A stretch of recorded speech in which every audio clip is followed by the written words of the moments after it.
Had the privilege today to do a message that was based on Louis Giglio's Indescribable, that goes through Psalms 148 and talks about how the stars are already praising God today and how we're late for worship no matter how we cut it, that the universe is praising God's name.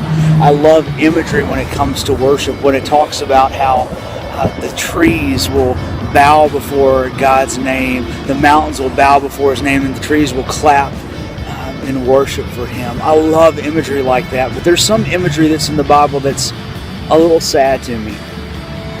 I gave a challenge to say that today that I really would never want for anyone to do my worship for me. But the Bible's clear on one thing. One thing that Jesus said in Luke chapter 19. When the Pharisees were a little upset, Jesus had just asked His disciples to go into town and find a colt. And said, you're going to find one that's going to be tied up and it's never been ridden before, and to untie it and bring it to me, and if anyone asks, tell them that your master needs it.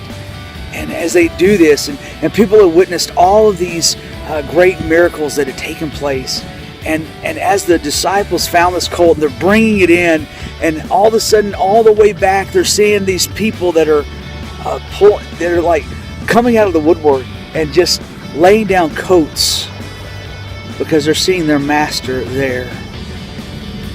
They're acknowledging the presence of Jesus, something that is so great and so wonderful.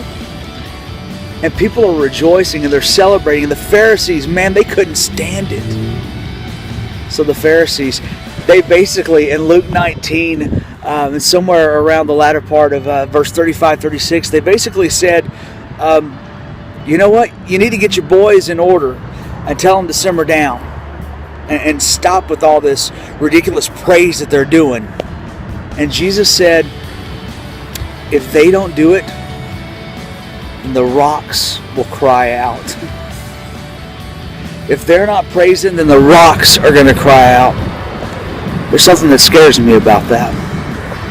Because you see, if we're not praising and giving glory and honor to God, and all the beautiful things that He's done and all the things that He does in a given day, someone's going to give Him that honor and glory. And I don't ever want it to be a rock in my place.